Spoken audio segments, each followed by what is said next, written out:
let's hear from the expert, because I'm joined by someone who is arguably one of the country's leading ecologists. He's someone who's been talking about the dangers of what's happening in the Western Ghats and has been calling Wayanad a man-made disaster. Professor Madhav Gadgil, who made a path-breaking report on the ecologically sensitive Western Ghats. Appreciate you joining me. You've described, Professor Gadgil, what has happened in Wayanad already as a man-made disaster.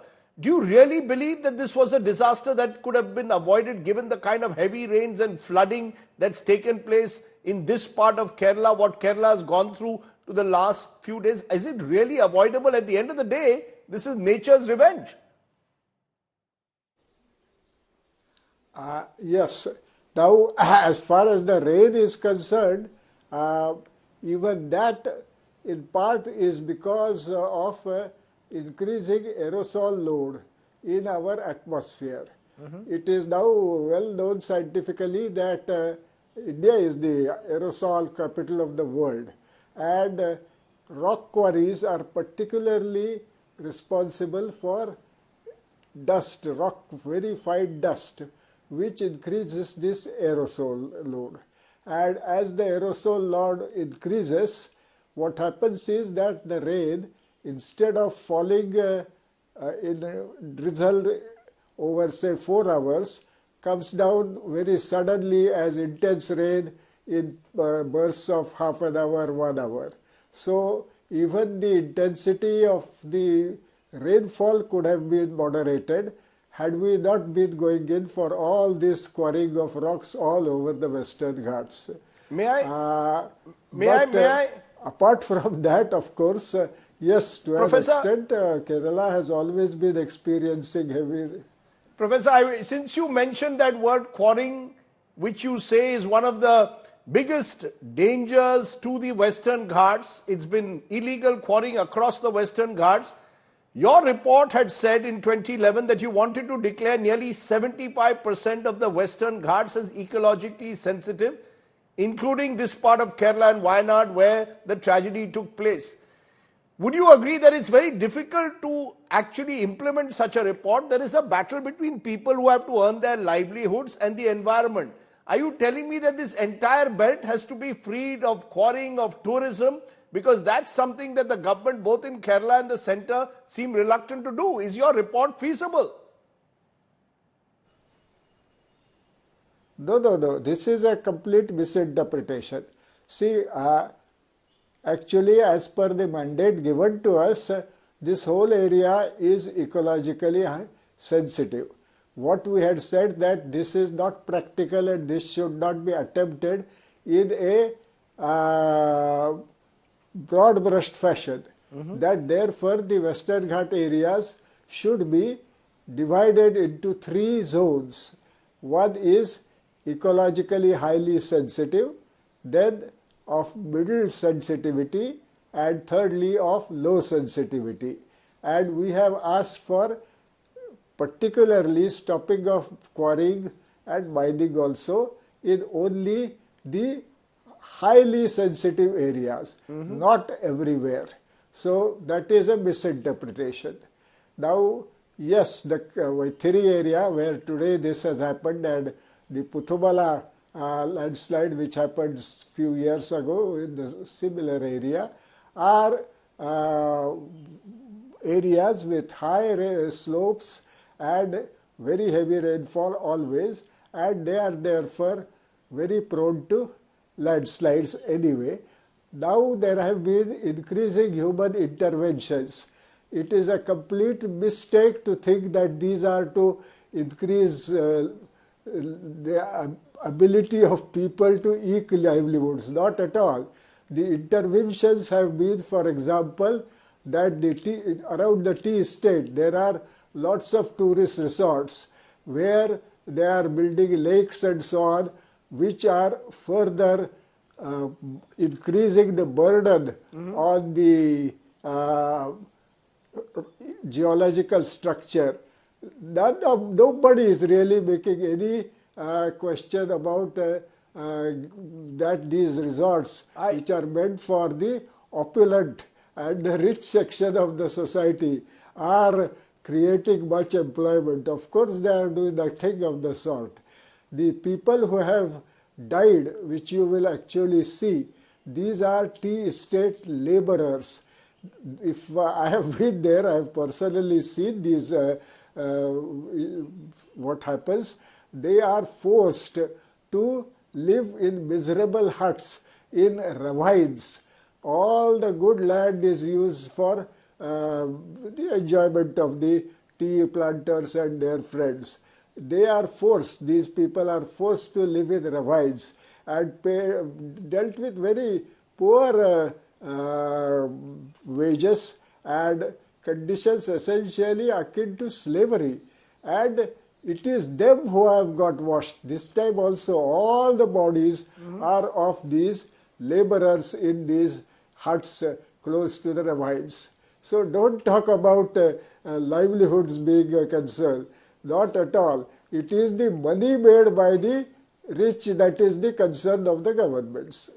But you know, the point remains, Professor Gadgil, that 11 years or 13 years after your report, every government has systematically diluted your recommendations and no one wants to implement it. No one wants to, it appears at least, be disrupting what you are calling for. Even the church in Kerala has been reluctant to notify these areas as ecologically sensitive. So this battle between environment and livelihood, or environment and politics, is this a battle that really can be won? Can the church, civil society, politicians realize the damage that is being done? Because there are, in the end, I maintain, human habitation out there. Can you drive out people? See, I do not know quite about all the church issue and how it was turned against. So the church has opposed this. The report. That's another story. But increasingly today, actually, very recently, the Archbishop, one of the senior archbishops, I don't know, there are maybe more than one in Kerala, he invited me to be a joint convener of a panel on human rights in Kerala. And he thinks that this negative interventions in the environment are very much against human interests. So the church is also changing their attitude. And as far as the governments are concerned, it is very clear. I have checked also. I have spent a lot of time in Kerala in the field. They have told me that the different political parties have distributed these illegal, mostly illegal, rock quarries amongst themselves. This is owned by Kerala Congress, that is owned by a CPM politician, that is owned by a BJP politician, and so on.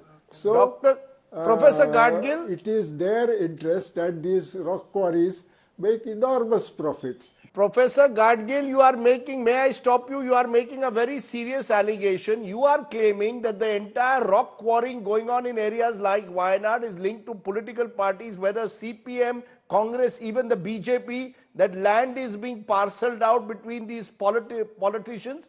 I have heard similar stories in my home state of Goa, how land deals are done, again in violation of environmental rules. Are you telling me quarrying in Kerala is being done at the behest and patronage of political parties, including the ruling CPM? Absolutely. I certainly will stand by that statement. That is the truth. I am a scientist. I have no political affiliations and I only stand by reality, what is true on the ground. And that is the position on the ground. This is very clear about the Goa mines also, and it is not just me. You might have seen there was a Justice Shah Commission on illegal mining in Goa, and they have said that illegalities in mining has led to the mine owners making some 35,000 crore or some such obscene amount of illegal money. So you can read the Shah Commission report, and the kind of allegations, as you say, I am making, they are made by a no, Professor Gadgil, we referred for a moment to Goa. I want to come back to Kerala, and I want a solution from you. What is the solution that you, as the country's top ecologist, have to offer, given that we've accepted these are landslide areas? Give me a concrete solution which you believe is workable to try and minimize what we are seeing year after year now. Well, one has to begin with accepting that certain areas are ecologically highly sensitive. As I said, not that whole of Kerala is to be treated like that. In our report also, we have said that there are areas in Kerala where you may have permission to quarry and so on, provided that there is a proper consent from the local Gram Panchayats. But these areas, like this Vaithiri and Meppadi, where the recent disasters have happened, or the Puthumala disaster happened, they are the ones in which all further human interventions should be stopped. Yes, and the Kerala government is in fact proposing further interventions in this area. For instance, in this very area, a tunnel to link to Mysore. Right. Now that tunnel would involve lot of creation of rock rubble, blasting, that will further send shock waves and make the fragile hills already, which are fragile, further prone to landslides. Kerala government wants to actively promote such activities, and yes, I will stand by whatever you call my allegations. These are facts. I just want to know, have you raised these issues that you're raising with me today about illegalities taking place on the ground with Rahul Gandhi? He's the member of parliament of Wayanad. Have you raised it with the Kerala Chief Minister Pinarayi Vijayan? Have you raised it with Narendra Modi, the Prime Minister of India? Have any of these top leaders responded to your report in any manner, or have you raised it with them? No. I will tell you what, it was very interesting. The way the politicians changed their attitude towards me. As soon as our report, Western Ghat Ecology Expert Panel report, was submitted in 2011, after that, all politicians decided that Madhav Gadgil, you should keep completely aside. You should never have any contact with him. There is this famous line in Kerala's one of Shakespearean plays, Yon Cassius, he thinks too much, such men are dangerous. So they decided, Madhav Gadgil, he thinks too much, such men are dangerous. So no, there is no question of my contacting or asking any politician anything. They don't want to have anything to do with me. I'm going to leave it, Professor. Amidst all the noise that politicians create, it's always good to have an expert who tries to cut through that noise and tells us the truth. You've told us today that you believe that there is illegal quarrying going on, that the politicians know it, they have a stake in it. And I just wonder whether any of them will wake up to what you've told us and at least implement parts of your report that really demand that the ecologically sensitive, wonderful Western Ghats be protected at all costs, and we don't see the kind of terrible disasters we've seen in Wayanad at the moment. I appreciate, Professor Gadgil, for you to come and share your wisdom with me here on the show. Thank you so much.